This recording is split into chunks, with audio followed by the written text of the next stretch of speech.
Le parc nature est un endroit parfait pour faire une randonnée en famille, un tour en vélo ou même tout simplement pour observer sa faune et sa flore. Plusieurs citoyens de l'île s'y rendent pour pratiquer l'une de ces activités ou tout simplement pour se rendre à la plage de l'île, bien cachée parmi ses bois.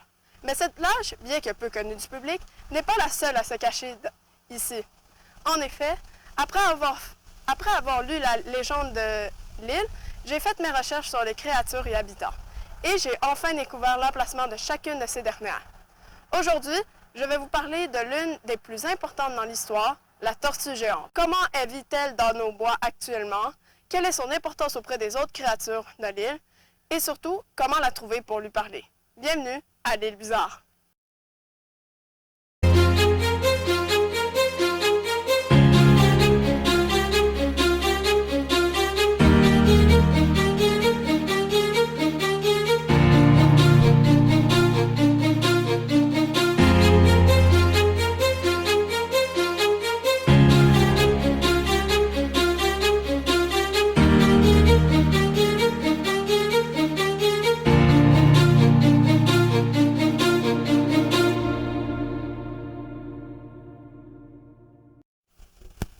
Premièrement, il faut savoir que le parc nature n'a pas toujours été un parc.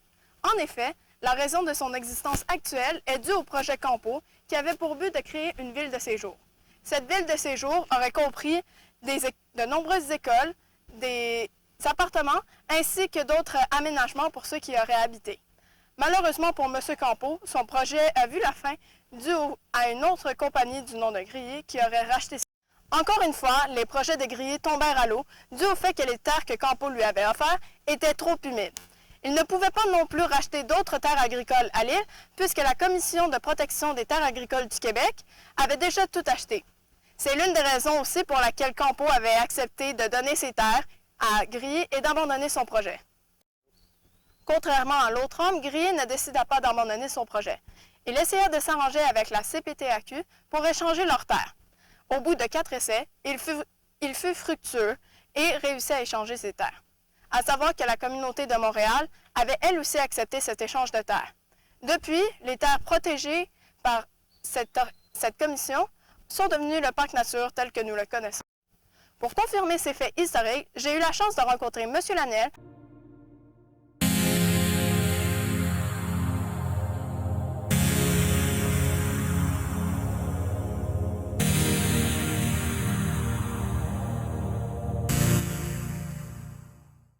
Alors, au début, c'est donc ça date, on va partir avec l'idée de quand Robert Campo a voulu établir une ville loisir à l'île Bizarre.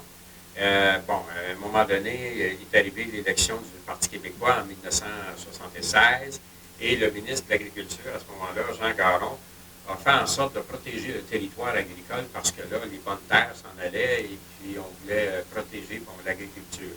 Alors, à ce moment-là, ils ont fondé, si on veut, ils ont formé la Commission de protection du territoire agricole du Québec. Et à partir de là, Campo, il s'est trouvé dans une situation qui fait qu'il ne pouvait plus construire de terrain. C'était plus possible. Par contre, le groupe Grilly ont créé une compagnie, une division, et eux, ils sont portés acquéreurs de tous les biens de Robert Campo.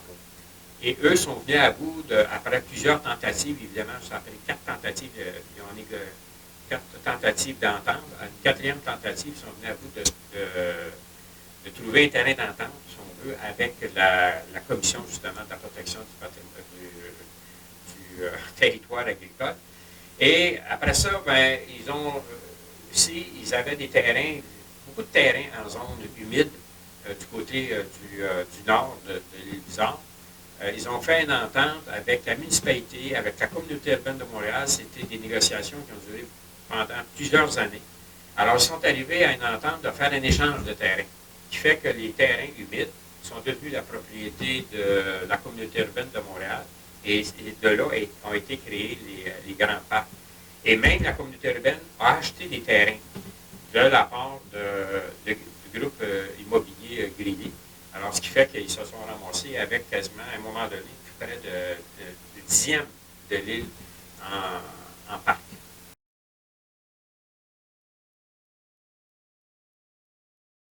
Bien, il y a un écosystème intéressant, c'est-à-dire que la faune, la flore, aussi toute la partie du boisé. Alors, parce qu'il faut savoir que toute cette partie-là, c'est une partie qui n'a jamais été, si on veut, colonisée. On peut s'exprimer de cette façon-là, ce qui fait qu'elle est originaire de quasiment, je dirais, du début de l'île Bizarre, de l'île, même de l'époque de l'île Bonaventure. C'est peut-être un peu loin, mais ça vient d'aussi loin que ça. Et vous avez des marécages, vous avez quand même des choses très intéressantes de ce côté-là au niveau zoologique. Oui, aussi au niveau géologique, au niveau des pierres et tout. C'est très, très intéressant comme endroit. Et puis aussi, bien, vous avez dans le parc nature ce qu'on appelle la pointe aux carrières. Il y a effectivement eu une carrière qui était là.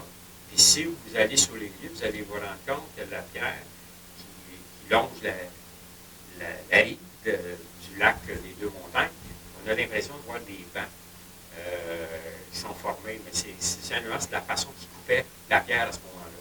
Cette pierre-là, c'est assez intéressant, une partie de la pierre a déjà servi plutôt à la construction de certains édifices à Montréal, et même a servi pour la construction du canal de Carillon.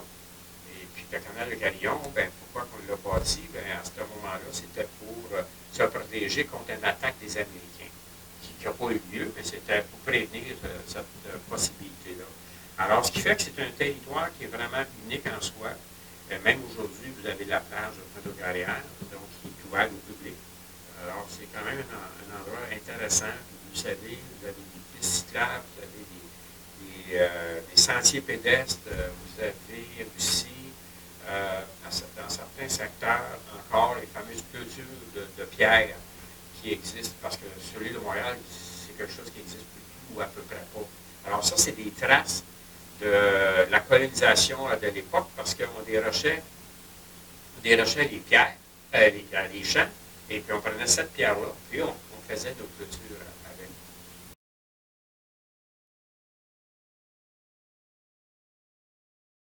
Maintenant que nous avons toute l'information regardant le parc nature, j'aimerais vous faire part de ce que j'ai trouvé regardant la légende de la tortue géante qui habiterait nos bois.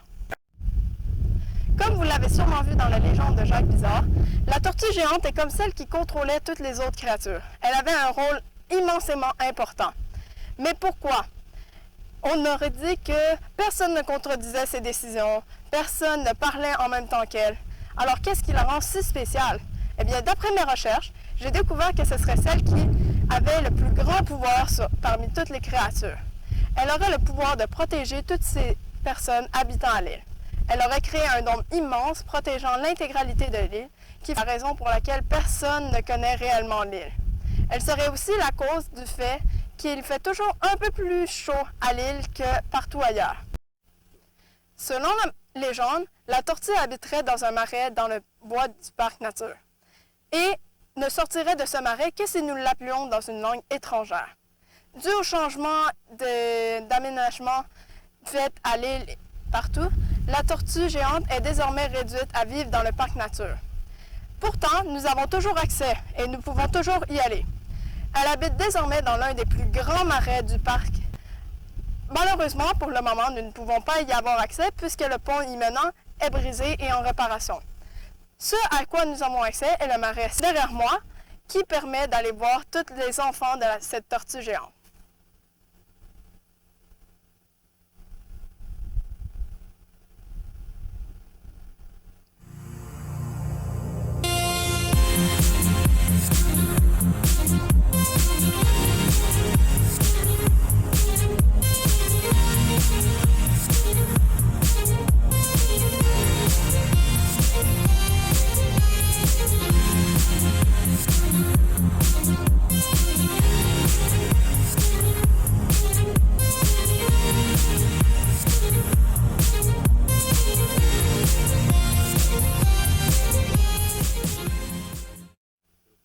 Pour en savoir plus, j'ai décidé de rencontrer quelqu'un qui habite ici à l'île depuis extrêmement longtemps et qui est l'une des seules personnes qui se souvient encore de ses créatures.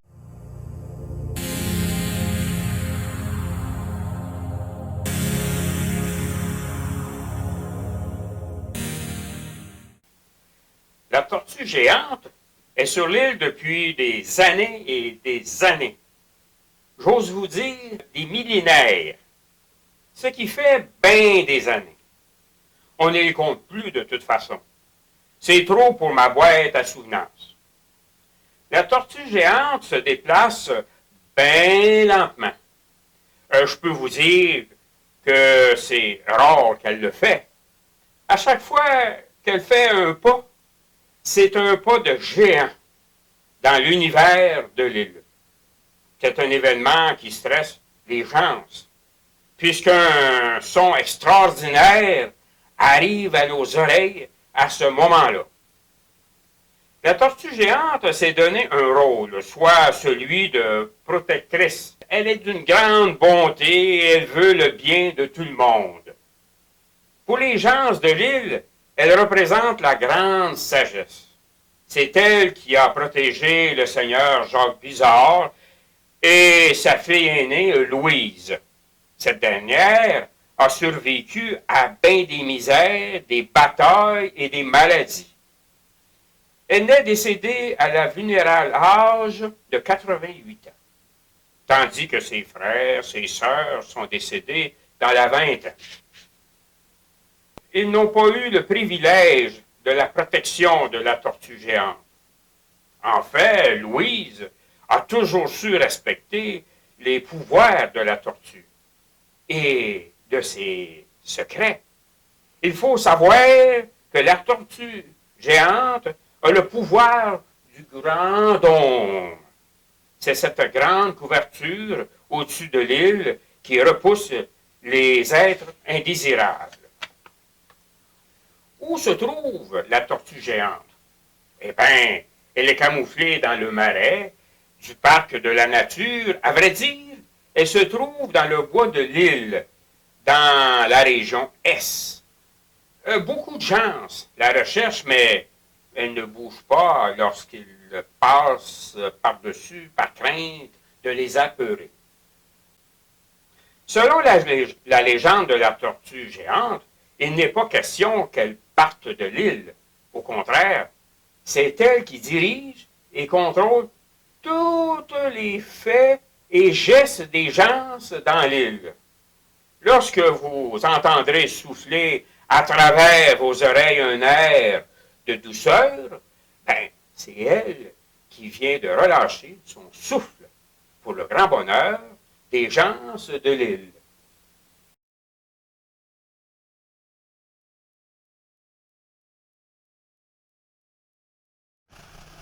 Comme dit au tout début, j'ai trouvé un moyen de contacter la tortue géante pour qu'elle puisse répondre à vos questions ou même vous donner un conseil. Premièrement, il faudra retrouver les 4 statues de tortues cachées un peu partout dans le parc nature.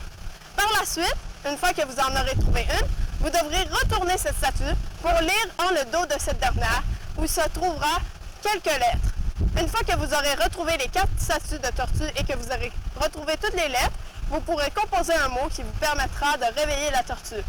À noter qu'il est très important de ne pas déplacer les statues et de les laisser là où vous les avez trouvées, sinon la tortue ne se montrera plus jamais à personne.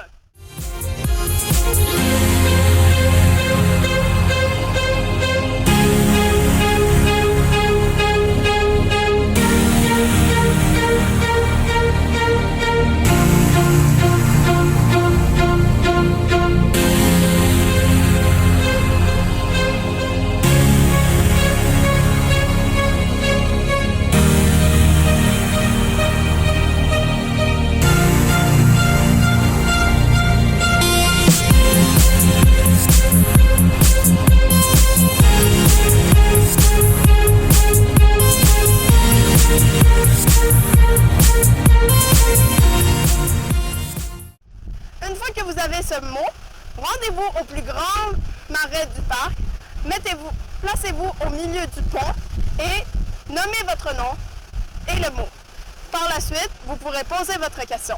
La tortue géante sortira du marais et pourra y répondre. Maintenant que vous en saviez plus sur cette dernière, je vous suggère fortement d'aller lui rendre visite. Je suis sûre qu'elle sera ravie de vous rencontrer et de répondre à vos questions. Prochaine fois que nous nous verrons, je vous parlerai des fées ayant mené Jacques Bizard et sa fille Louise à notre très chère protectrice.